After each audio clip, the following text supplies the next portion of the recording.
Good morning. I'm Mrs. Jackie Lola Bastilla Haog, elementary teacher of Maigo Central School. So, my first assignment here is last September 1, 2008. So, until now. So, teacher 3 of Department of Education. Then, major in English. And second question na is, what makes you motivated in teaching young learners?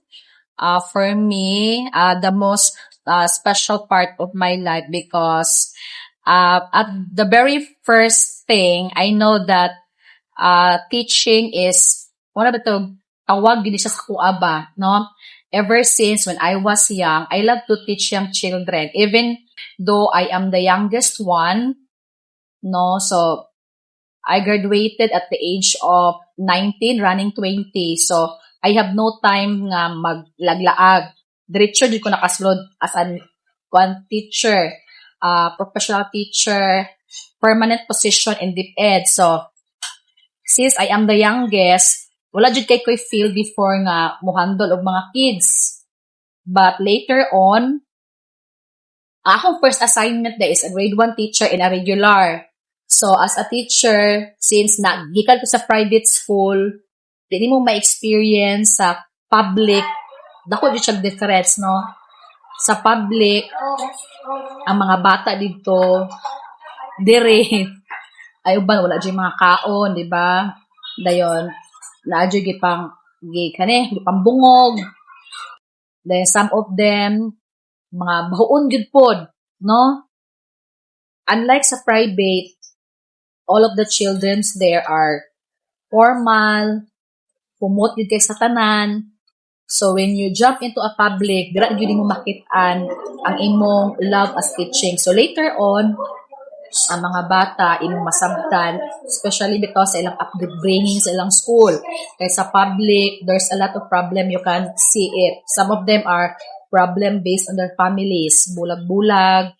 So, as a teacher, kung love yun mo ang teaching profession, you have sympathy for the children. And that's why, kung imong makita, kung asa ka kulang sa bata, financially, emotionally, you are a second mother to them.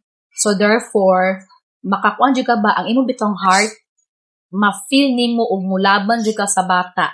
Kung unsa gyud imong ikahatag for them nga mamolded sila as a better person in the future. So that's all. Taas kayo. So third question lang is, what is the most challenging situation you have encountered as language teacher, and how do you deal with it? The most difficult as of this time, no, since we have pandemic. So most of my pupils, so 2 years, we have not experienced the face-to-face class. So, last year ang nakahandle po face-to-face. First problem is they have difficulty in using Filipino language. Most of them didn't know how to speak Filipino. While English, they know. But in translation in Filipino, they have difficulty on that. So, like for example, they are always asking, Ma'am, what is the meaning of magalang? What is the meaning of kuan? Kaya they are using gadgets. The medium of instructions being used is English. So, mingon po nila nga, you are a Filipino but you didn't know how to use a Filipino language. So, muna'y usang na po nga difficult for them. And next is some of the children lack of discipline. No? Since like for this one, you cannot give them a full discipline. Unlike before, no? Ay nakaagi biyak po kong bata. So when I was young as a teacher, usnoton. But as of this time, dili, di ba? We have only careful kita sa atong language use because of the term bullying.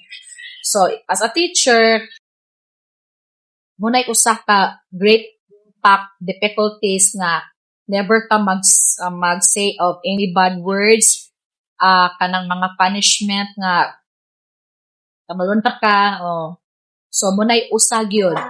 Munay usa nga difficulties as a teacher. And also in mathematics. I am not a mathematics teacher. So since the professor there, some of the children didn't know how to multiply numbers. No, wala gyud sila ana. That's all lang ni. Last question na is, how do you motivate your students to learn English language and literature? How do I motivate? Okay, first of all, I encourage them in my English teaching to speak English language, no? And of course, even if simple, it is accepted for me.